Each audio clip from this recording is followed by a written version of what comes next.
Unavailable. Hi, everybody. It's Sam again, coming to you live after dinner. Anyway, first I wanted to give a quick note. I don't know if it's just my computer, but I noticed that when I was playing the video, the last video I made before I uploaded it, I had to turn the volume up kind of high in order to hear it. And I don't understand quite why that is because I feel like I'm talking at a moderately, good enough level for you guys to hear it, and I don't want to shout. So, I don't know what's going on, but it could just be my computer.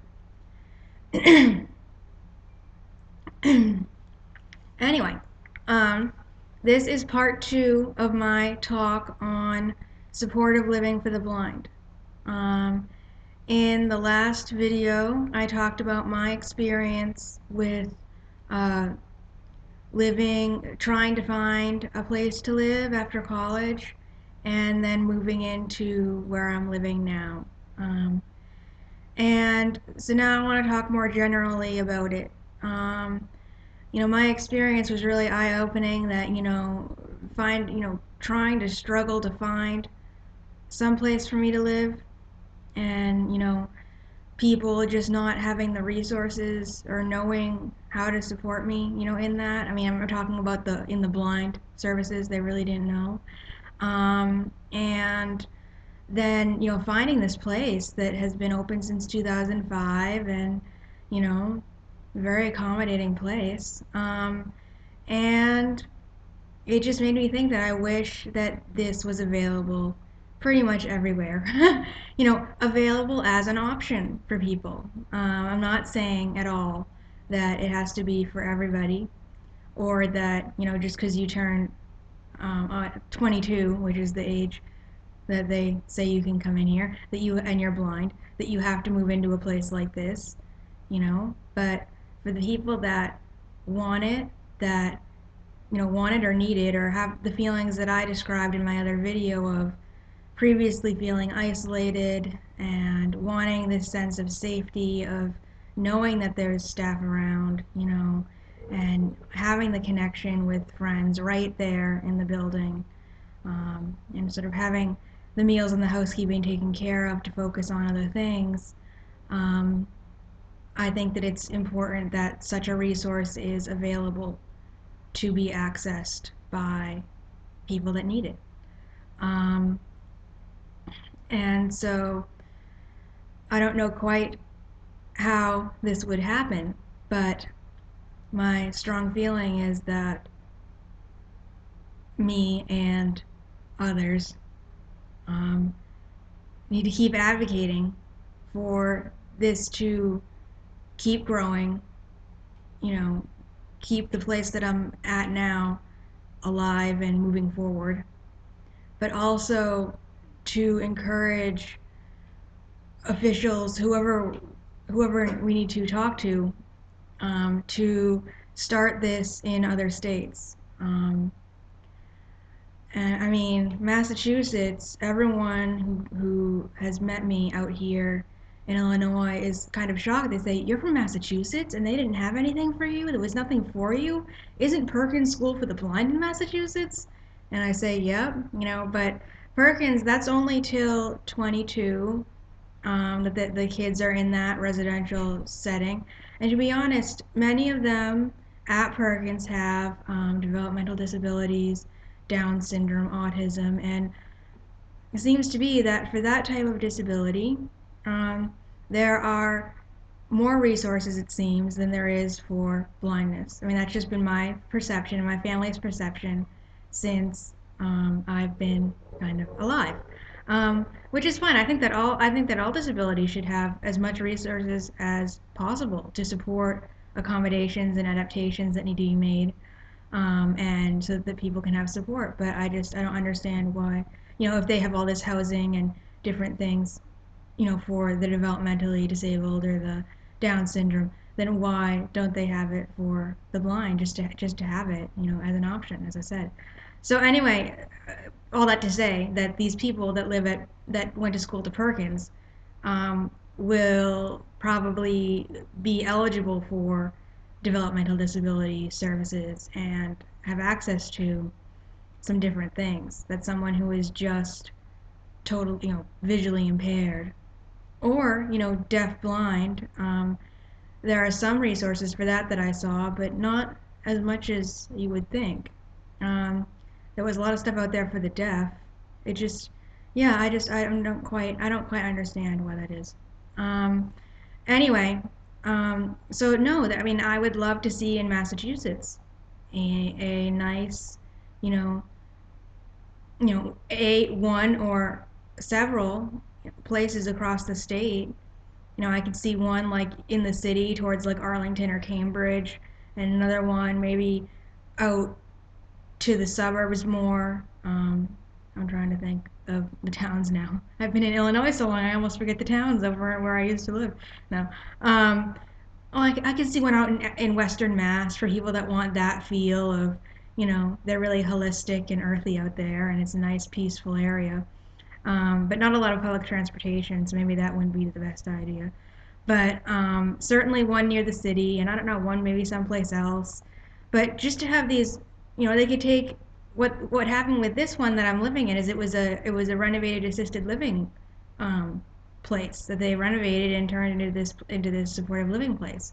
And I'm sure there are old assisted living buildings that nobody's using somewhere that could be renovated, and then it's getting the staff and all of that to help. And I know this all costs money, and I'm not a business person, and I don't know about policy so much and how this would all come to be. This is just Sam fantasizing over here and hoping that maybe someone else out there will um, sort of have the same ideas, as me, and just even want to talk about it or discuss it. I'm trying to find like-minded people.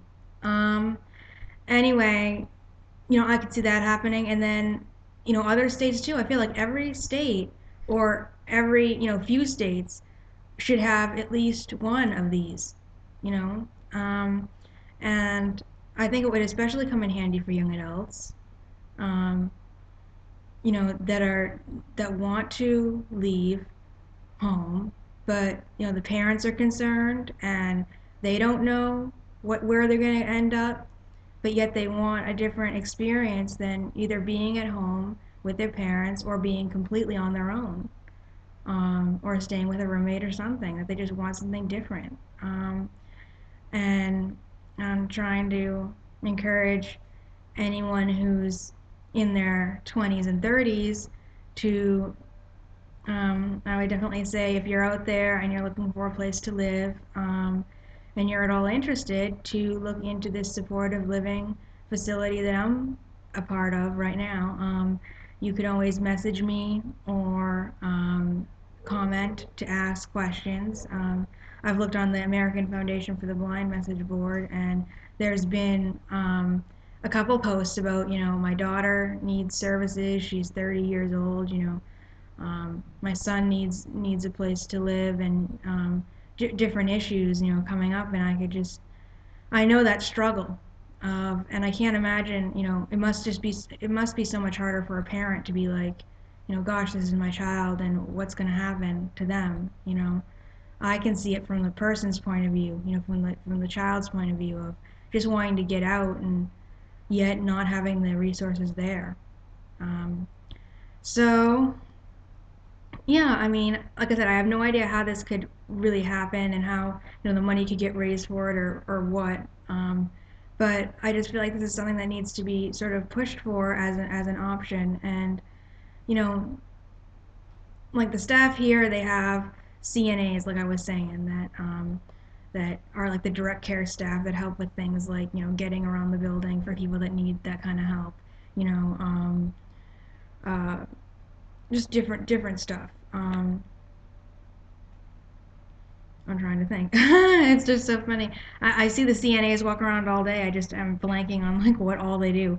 Well, they're nursing assistants. They help with making sure that people get upstairs and get to their medicine, and they help people get to different activities that they're going to. They help they help get people down to the dining room. It's basically getting people around, and also if you need something, if you need help with your laundry or help with some personal care thing, learning, and they do try to emphasize independence and learning these type of things yourself too. They don't just do everything for you. But they're very nice. And then they have, like I said, a nurse, director of nursing, who handles medical stuff. And so they have a variety of different staff. They have a social worker, and they have activities people. So that's the type of staff that you would see at a place like that. I, of course, would love to see it. If I could make up my own place, I would have a lot of I would have at least one psychologist person that was there a few times a week, who could just be there for the residents to talk to, because it can be tense with the group dynamics and different things that go on, and just to have that listening ear that's professionally trained to handle situations and assess things. And I would have, different types of therapies to participate in, art therapy, music therapy, dance therapy. I would have my own studio. No. Anyway, so that's just an overview of like what the staff is that participates in this type of place. And some people stay for a few months or 6 months or something. I mean, there was this young girl that I guess was there before me that went into the building. She moved there from another state. She went to the building and then, within 6 months, just left and, was gone and went to art therapy school or something. But and some people will stay for a long time. I think I'm one of the people that's going to stay for quite a while. I just finally feel sort of settled here, and like I can grow so much from this place, even if it's just in advocating for more places like this to be around. Um, I mean, you look at the UK. When I was looking up stuff for the blind and housing for the blind, I would type in, housing for the visually impaired or housing for the blind, and stuff that would come up would be in UK and Ireland. I mean, in England and Ireland. Sorry, they had a few different supportive housing places. When one of them, the one in Ireland was called National Association of Housing for the Blind, I think it was, and they would have one. I think this one seemed to specialize in young adults, 20s and 30s people, and they seemed to be, from what the website said, a community that people could stay as long as they wanted. It seemed like the residents took more of a part in caring for the house and cleaning and this and that, cooking and stuff like that, than we do over here. But it seemed like they enjoyed themselves and had, at the same time, there was staff there, so they had that security.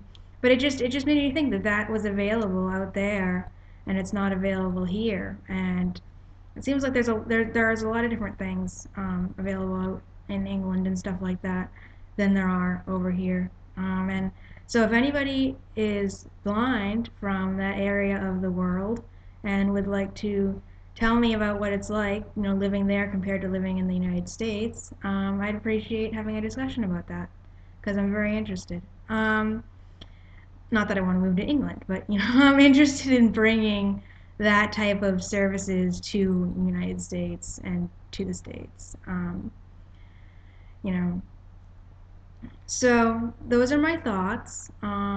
If anyone has any comments, then please comment or write me a message. And like I said, I'm hoping my goal with this was just to put out what my experience was, how I saw it, how I got to where I am right now, and you know, try to seek out some like-minded people who either parents or someone that works in the blind services who is on board with this type of an option being available, or teenagers, late teens, early young adulthood that are feeling lost and not knowing what to do with themselves.